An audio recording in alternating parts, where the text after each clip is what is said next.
Okay. Hello, everybody. This is a 10 episode for my program, Chair, Hero in Yellow Chair. My hero today is Ruaridh Shuttleworrh from Scotland. Today we will talk, our program theme is world political and economic situation, office plankton view. Office plankton or cubic rats, because I am a corporate lawyer, he is a IT corporate, and we will represent you our opinion about some hot topic of today political and economical situation. If you allow me, I would like to say some words in Russian for my followers in Facebook, in Instagram and YouTube. Хорошо. Nice. Дорогие подписчики, сегодня 10-й выпуск моей программы «Герой в желтом кресле». Наша программа посвящена политической и экономической ситуации сегодня. Офис Планктон, мнение офис Планктона. Мой герой сегодня Руаридh Shuttleworrh, который проживает в Шотландии. Он представляет корпоративную IT-среду, я представляю корпоративную юридическую среду. И мы сегодня хотим в течение 15-20 минут поднять горячие темы сегодняшней политики и экономики. Так как программа будет проходить на английском языке, на русском языке я сделаю только краткое заключение в конце нашей программы. Спасибо за то, что вы присоединились. Мы очень счастливы. I would like to say that we are friends and our friendship long time, more than 10 years. We met on Wayne site, traveler site, and we communicate by internet every time to help each other. I am in legal topics and he is in IT topics. And even we met 2 times, one time in Germany, one time in London, in English, in UK, and it was super. And our communication is very interesting, and we would like to share our ideas with you. Thank you for your joining to my channel. I have a channel Olga Saf in YouTube, and today in 2025 my program is 5 years, a small jubilee, and I prepared only 10 episodes. And today it would be 10th episode. Our program only 15-20 minutes, so let's start. I suggest my first questions. How you estimate today political situation, political and economic situation, because in my country, in these countries, people perceive it as a tragedy, as a crisis, that all people afraid that we are very, very close to Third World War, and maybe even our humanity could disappear at all, because conflicts, very strong we have a very strong war conflicts in our earth. What do you think? Maybe you are more positive. Yeah, I'm sorry, I have to say I'm not more positive. We're in a turbulent times at the moment, and I see no end to it. I see us still spiraling. We're still escalating continuously. I'll tell you a story why it's so concerning for me. I was in Moscow, a few years ago, and I was invited to a party, a New Year party, outside of about 100 kilometers outside of Moscow. And it was in an old Soviet summer camp that they used to use. And anyway, there was thousands of people at this thing. I thoroughly enjoyed myself. But just before the bells, what we call the bells, or the New Year, they came to me because I was the only foreigner, and said to me, we've decided you're going to be the party president and we want you to make a speech And I was like, oh my God. So I kind of thought something up, and I said, I'm the president tonight of the party, and therefore I make the laws. And the law tonight is that we are all one family in here, and it doesn't matter how many wolves and foxes are outside the door. If we all stick together as a family, they'll never get in.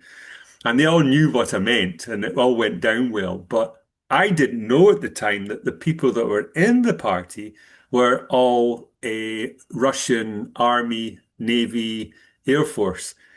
And they came up to me afterwards and said, Rudy, what do you do? And I said, I'm sorry, I'm not allowed to say. I do work for the British government. And they went, Rudy, may we explain how it works in Russia?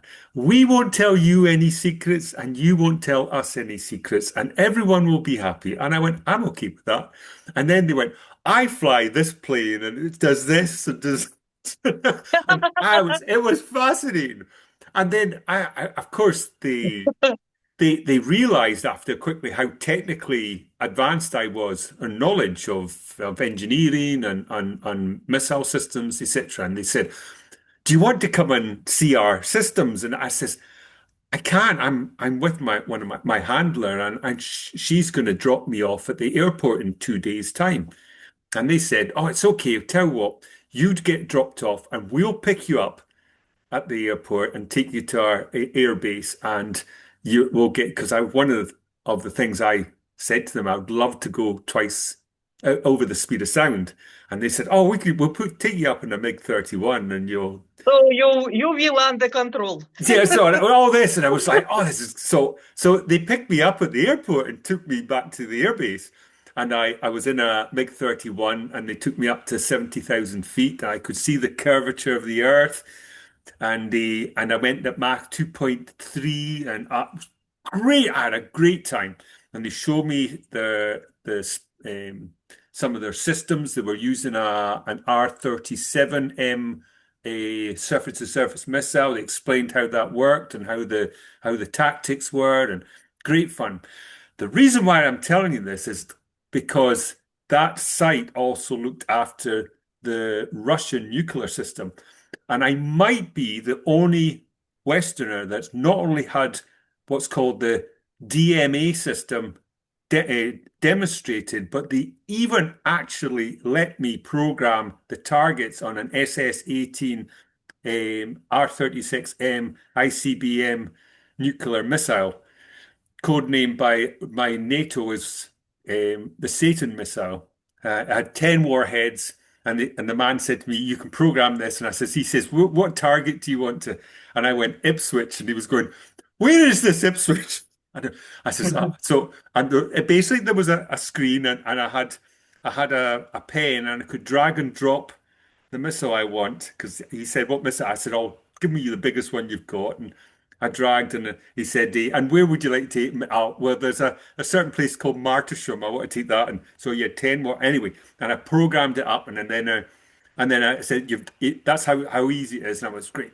And afterwards I said, so how many tons of TNT is that? And he went, we don't use that system. And I says, why? He says, it doesn't explain everything. All it explains is the explosion itself. He says, but it doesn't tell you the amount of X-rays that come off. The X-rays will kill you long before the explosion does. And he says it doesn't tell you about the thermal explosion that comes off. He said you'll be fried to death before the explosion even gets to you. And he says it doesn't explain the radioactive isotopes that come off. He says they will poison you to death. Even if you survive everything else, you'll be poisoned to death with them. And then there's the radiation itself, because a lot of the isotopes are heavy metals or heavy elements, and the general rule is the heavier the element in the periodic table, the more poisonous it is. I mean, plutonium will poison you to death before the radiation in plutonium will kill you. Yeah. And he said, and then if you survive that, the radiation will kill you. He says you don't get all this. When we talk about just the amount of megatons of TNT. I says, I get it. I said, so what system do you use? And he said, we use the Chernobyl scale. It says because people understand what one Chernobyl damage one Chernobyl Chernobyl. did. And I went, brilliant. So I said, so how many Chernobyls is this missile? And he went 600. 600 Chernobyls with one missile. And I was like stunned. And he says, and we've 1,000 of them. So you fire one missile at us, and we will throw back 600,000 Chernobyls. Now, Nobody will alive, yes? nobody be, he said, Nobody. nobody. Within 4 Nobody. months, there will be no complex life left on the planet. It will take millions of years for the planet to recover and to have complex life forms. Those complex life forms would have to originate from well within the Earth, come back up, single cell amoebas started to join and go through that whole process again. It is complete and utter. This idea of a nuclear winter and surviving that, it's nonsense. And that's just what the Russians have. Then you add in what the Americans have, what the Chinese have, the North Koreans, because they'll all fire off once they start going down that road of firing nuclear missiles off. It'll just escalate within minutes, and they'll fire everything they've got off. Now, No, as I know, it could not be decided by one person. For example, Putin or any president. well, I was just going to go on to because that. So they have a thing called the DMA system. It stands for Dead Man's Arm System. And the idea was many, many years ago, they decided that no one could win a nuclear war. However, so they decided that no one would do nuclear war. So they would never, the Russians or the Soviets decided they would never ever use them unless they were attacked. So their philosophy is that they would withstand being attacked, and whatever they've got left, they would fire back. And they use a thing called the DMA system. The DMA system stands for Dead Man's Arm System. It's an automated system. So in other words, it's to stop. So if Moscow was hit and you took out President Putin, the system goes into an automatic system where it decides whether to fire off. And they have seismic and radiation sensors all over Russia. And and from the information it gets, it decides, we've been attacked, and what have we got left? Fire it off. So they have very mobile systems, so that they can't find them where they are, so they can survive. And whatever they've got, they fire off. Now, the old system used to have how they did that was they had one missile that was fired off, and it would communicate. It would go fly right over Russia. Well, this is the plan. It would fly right over Russia, and it would communicate to all the missiles that are on the ground, and they then would say, "Fire, go, hit your targets." Right? Reply back. Now they fly back. Okay, Rua, I know that you also have been in Ukraine also. Yeah, not only have I been in Ukraine, I actually have a house in Ukraine as well. I bought a house in Ukraine. It's in a place called you even Ternivka. have a house in Ukraine. Yeah. And also no information about your personal life, but I know that you have been in territory of Ukraine and have property this territory. Please reply. What do you think about Ukraine conflict? When it will be finished, according to your It's opinion? a good question. And the answer is, I don't know. The reason why I say that is it hasn't gone the way all of us expected. And that includes probably Putin. And when he originally escalated it in March of 2022, I think he and many others within Russia thought that the West would just go, "Oh my God, they are really serious. This is a red line for them. They really mean it when they say we do not want NATO in Ukraine." And they would have gone instantly, we can't have a war or even a proxy war with a country like Russia who's got over 5,000 nuclear missiles. We must sue for peace. But they didn't. They did the opposite. They doubled down. I'm convinced that if you have to look at the political setup within the UK and America to understand why that is the case. And I have to explain, it's really important this. When the Soviet Union broke up, the British have always had a thing against the Russians. Ever since the Crimea War, the establishment within Britain have always wanted tried an opportunity to get back at Russia. They tried it during the Russian Revolution. They backed what they call the white soldiers or the imperialists to try and get back in the hope to get back control of Russia, and it didn't work. And then when the Soviet Union broke down, again, there was an opportunity. And when the Soviet Union broke down, it was anarchy. You got Yeltsin in power, who, let's be quite honest, was a drunk. And he was a puppet of the West. And it turned into a free-for-all. They were selling off all the Russian assets cheap to the oligarchs, who got it for next to nothing. The corruption in Russia was dreadful. The Western companies came in and bought all the assets cheap, and money was just flowing out the country, and resources were flowing out the country. The people's incomes were dropping drastically. It was bad. It was really, really bad.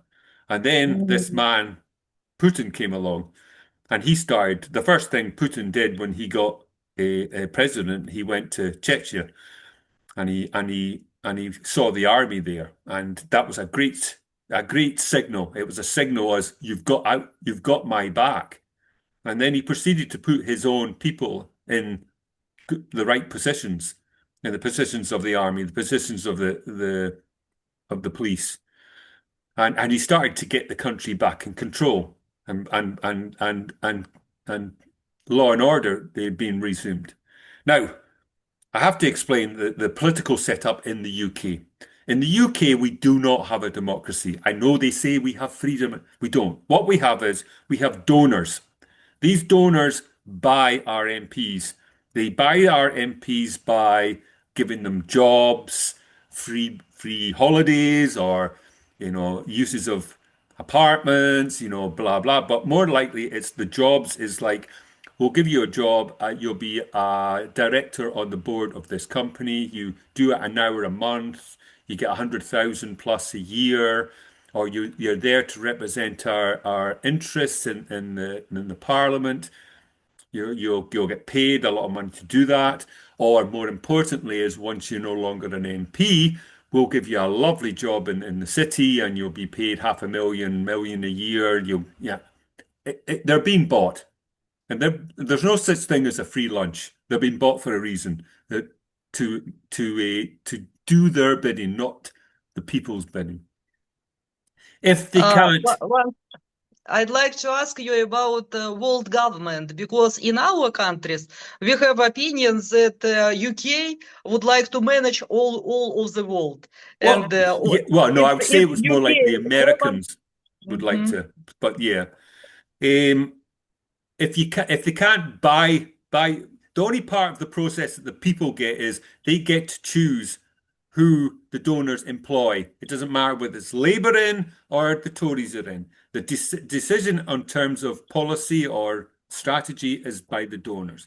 If they can't buy them, they then try to blackmail them. They use the secret services, MI5, to go and spy on them and find out if they've got any vices, whether they've got a drinking problem, or they go with women, or in many cases at the moment, if they're abusing children, then use that to blackmail them so they can again control them. And if they can't do that, then they use the media that they control to blacken them, to make them so that the population turn against them. Now, you've seen that the last Labour Party leader who spent his life protesting against racism and sexism and all that, they managed to convince the population that he was anti-Jew, a man that spent all his life campaigning against these kind of things. It was quite incredible.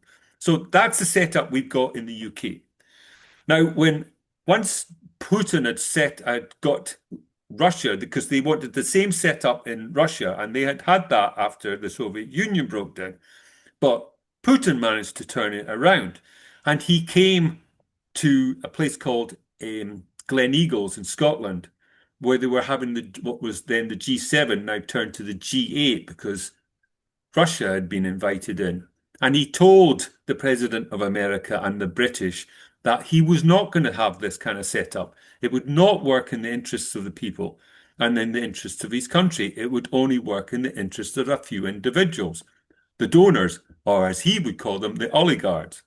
And then he went back to Russia. He famously pulled in all the oligarchs and said, I'm going to tell you two things. One, stay out of politics. Two, pay your taxes. If you don't do these two, you will go to jail. And some of them capitulated and conformed to what his wants. The ones that fought against it went to jail. But a lot of them grabbed everything they had and went to London and took all their money and all these very, very, very rich oligarchs took all their possessions and all their money and everything and transferred it to Cyprus and London. And now they were in London. What did they start to do? They started to buy the MPs to get influence. As I say, when one of them famously bought a tennis game for an hour with Boris Johnson and paid $50,000 for it. She's not doing that for nothing. She's doing that to buy influence. And why did they want to do that? Because once they got influence, one thing they wanted to do was start a war with Russia in the hope that it would take down Russia and they'd get all the things that Putin had taken away from them back again. And that's one of the aspects of the Ukraine war. That's why the British are pushing so hard, are doubling down so hard in trying to win this war against Russia. Now, there's also the other aspects of NATO expansion. NATO is a company. It's not a defense system. And companies need to expand. They need to increase their market and expand continuously. Unfortunately, that same NATO is also very, very dangerous towards anyone that's not part of them and foe, like Russia. Hopefully that it's gives you an answer. very interesting to hear it from UK citizen, because we don't know your internal problem, your internal politics situation. And my last question of this program about dollar. In these countries, in Russia, especially in Kazakhstan, if we have economical crisis, economical difficulties, we try to save our, not in our national currency, but we try to save in dollars. What do you think, dollar destiny? Would it be high, grow, or maybe it would be not a good end, as Putin promised us after BRICS countries would elaborate their currency, they refuse from dollar, and dollar would be would not be any international currency as now. What do you think? I would strongly suggest that you do not buy dollars. I strongly suggest that you buy gold. If you want to protect yourself, gold. The dollar as an international currency is finished. It's over. Not finished yet. Not finished. No, yet. But the process is the decline is there, and it's not going away. It will continue down faster and faster for a number of reasons. Because reason number one is the empire of America is dying. And the world has seen it time and time again. Empires rise, they dominate, and then they collapse, usually in on themselves. And that is what's happening in America. America has so many problems, and they're not willing to face them, not only face them, but deal with them. They actually are making them worse. The biggest issue that they have is that they've got 37 trillion in debt. Now, that debt, they were getting away with it because the world was using the dollar as an international currency. That is now stopping. And the more it stops and the more you use your own local currencies, especially with BRICS, the worse it gets for America because that debt comes back to them. And at the moment, they're spending over $1 trillion a year in servicing that debt. That's more than they spend on all their military. They're spending on debt. Now, a lot of people ask, who do they owe this debt to? They owe the debt to the oligarchs in America. That's who they owe the debt to. So they're making the rich even richer, and the poor are therefore becoming poorer. Now they're getting away with it, and how do they get away with it? Well, they print money. But the more money, more dollars you have in circulation, what happens is inflation increases, and the price of houses increases, the price of cars increases, which makes people poorer. So this spiral, continuous spiral downhill. And if they would manage it, because I think it's past the point of no return now. If they would manage it, it would have been less violent, less of an impact on, but they won't. They're not. They're doubling down, as I say, and they're trying to cover it up. I mean, in many ways, one of the symptoms of covering up the downfall of an empire is start a war.